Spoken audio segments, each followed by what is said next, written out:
So are you still interested in base? Or are you going for numbered, low population, other stuff? All right, so this is the other side of it, right? I'm a Mm-hmm. collector. Mm-hmm. I collect Jose Canseco, Christian Leitner. I want those cards. You know what I'm saying? Those are people that I collect. This is the collector. It's not about the parallel, the pop count. Like if first time I talk, you pull out your phone. Well, it's a pop 34.2 and all. Yeah, that's cool. But I think that having the card was important. You know what I'm saying? That's kind of like why I wasn't in such a big rush to get some of these cards graded that I have. Is that Yeah. for the most part, it's the card. You know, people like I have a PSA. They associate their importance by their PSA number, and to me, it's not about that. You know what I'm saying? Like I have every Nolan Ryan card that has ever been produced, ever. Like from for any of the Topps cards, any of his Topps cards up to 1992, I have it. From the small cards, the big cards, I have the autograph cards, rookie cards. I have the cards. So you can have whatever grade you want, but if you don't have the card, you can't get the grade. Yeah. So for me, it's like collecting on that side of it, you know, or remembering certain things, you know. So the Zion stuff is like they got 20 different colors of his Prism card. Yes. It'll be cool to have each of one of those colored cards. And also, everybody's not going to have $3,000 for a 1 of 99 Zion Wilson turquoise. You know what I'm saying? So if that's the case, there's always going to be a market for base. I just think it sounds cool to the number stuff or the parallel. I get that side of, because so much is being printed. But at some point, I think that they're going to have to come up with some sort of they're gonna have to number everything at some point, I think. You know what I'm saying? Because the way, just based on how things are going, and I'm watching how markets are getting destroyed. Yes. With Pokemon, like Pokemon hurting themselves, like they literally could fix their own issue with product. They just keep printing more because they want to make sure that everybody catches one. You know, that's stupid to me. And for the most part, it's like a weird thing someone told me. I don't know if this is too far off base, but someone said the reason why they collected Pokemon is because Pokemon, they said Charizard could not tear ACL. Yeah, I've heard this. Charizard's not going to get hurt. I thought about that, and I was like, you know what? That's a good point. And I started buying Pokemon stuff. I got Pokemon stuff behind here. You know what I'm saying? I started buying that stuff. And then when I started hearing them talk about people, they're about to do another print run. I'm like, wait, what? They're like, yeah, they're about to print run something that came out 2 years ago. I'm like, wait, what? Like, hold on. They're not reprinting Michael Jordan cards. They're not reprinting LeBron James rookie cards. Like, this makes no sense. Why would they do that? And then they're like, the market's crashing. I'm like, they're crashing it themselves.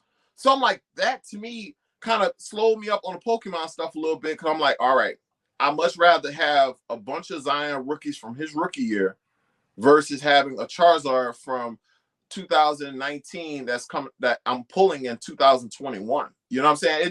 To me, it just was one of those things where I was like, if everyone's going to dump these cards into the market and say now they're worthless, they have Luka Prism PSA 10s and Trae Young's PSA 10s. They fell in price, right? Mm-hmm. But Luka is still selling 4 times as much as Trae Young, but they're basically the same player.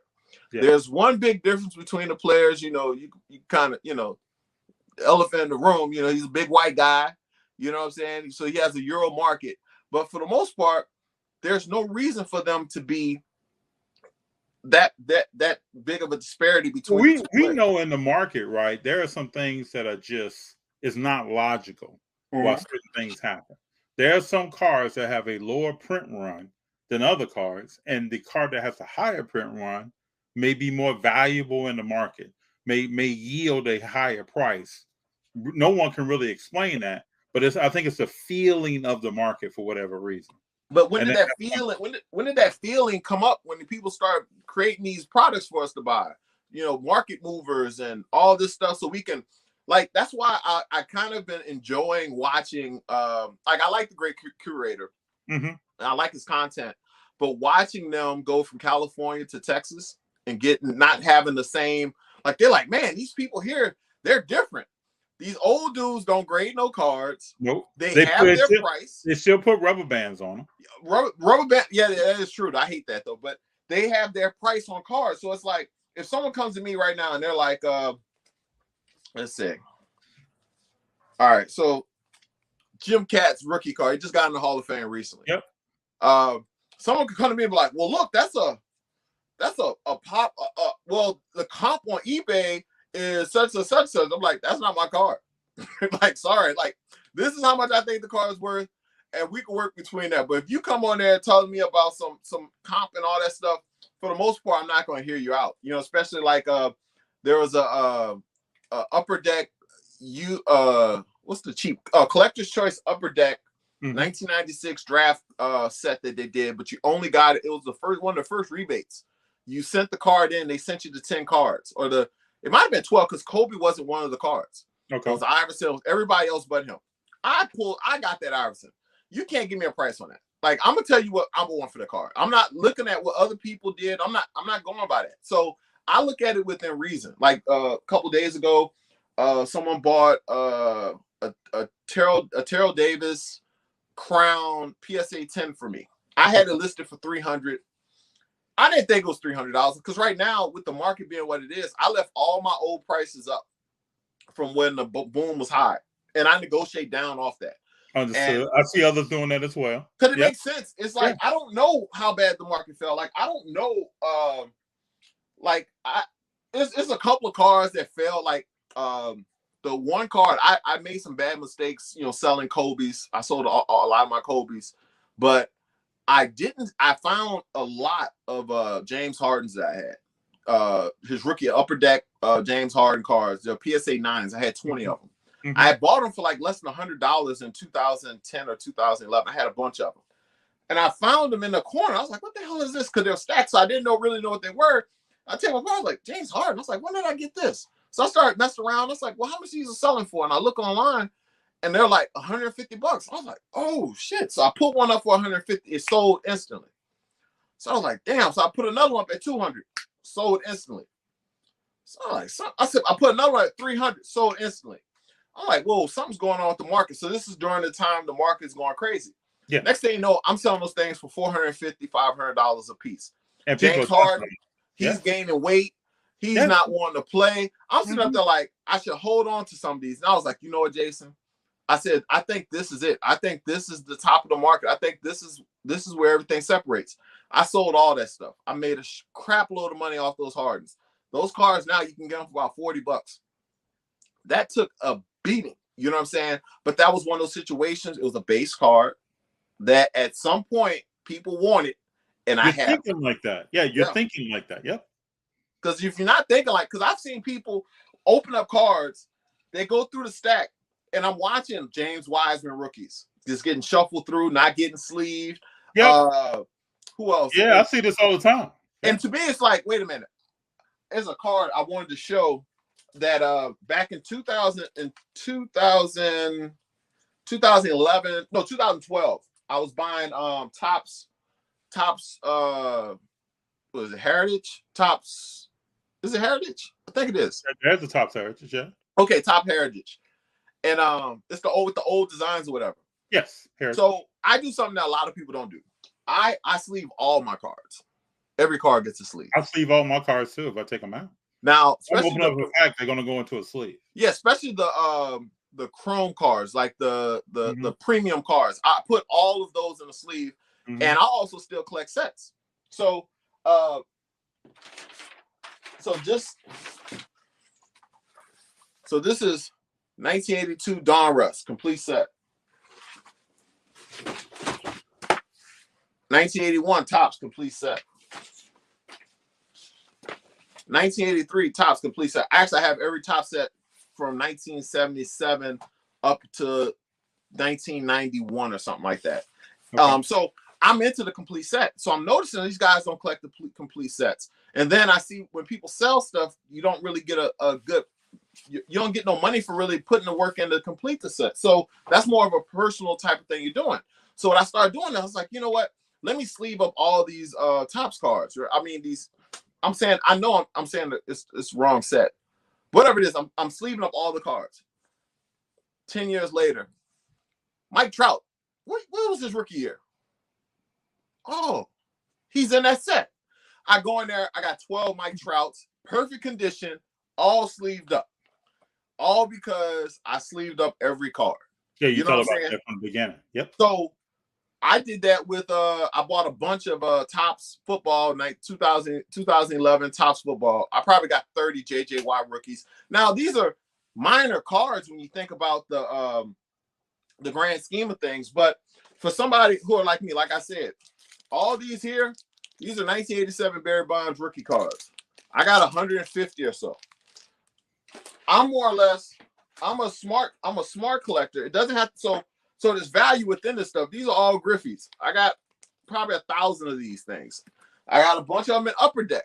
So the question is $1,000 in one card worth more than $1,000 in 20 cards?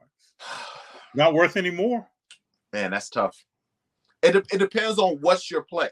That's so right. if you told me, would I rather 10 Zion base rookies over a Zion purple or something like that?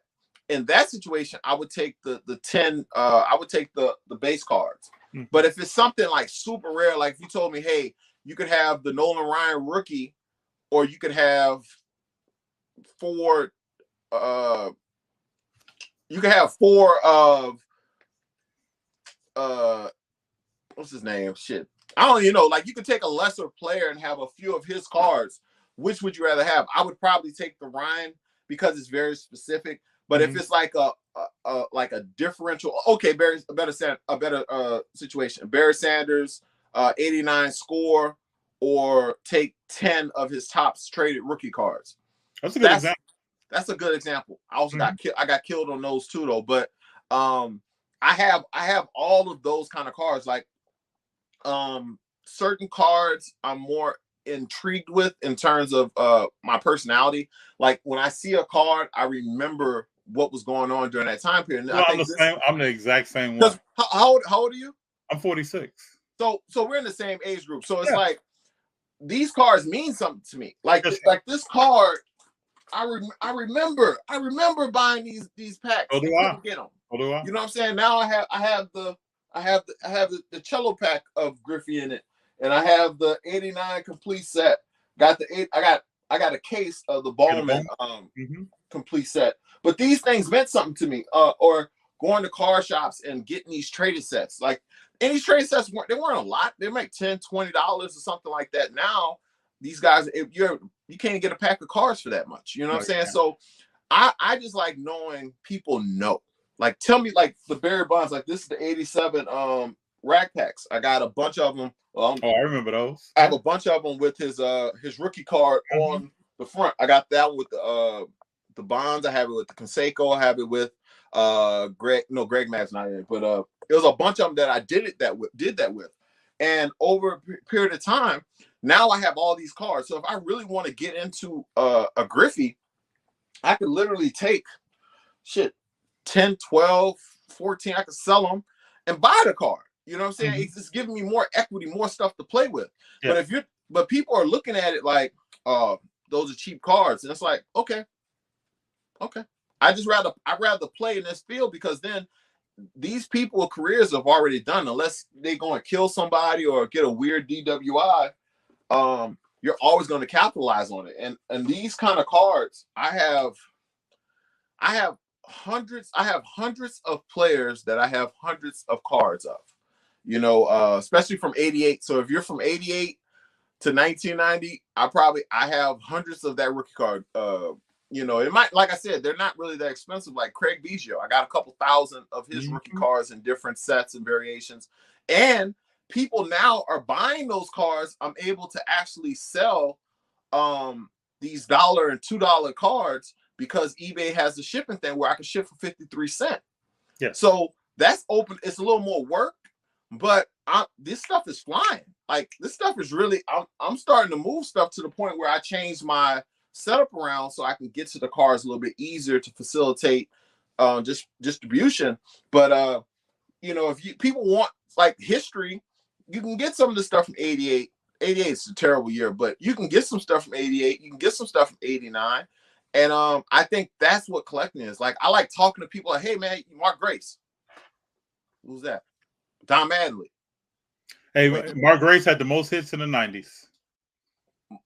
Also, a hell of a glove. Yeah. You know what I'm saying? And the one funny thing about Don Madley is that he's one of the players that when you think he's a Hall of Famer, you think he's a Hall of Famer. He's not.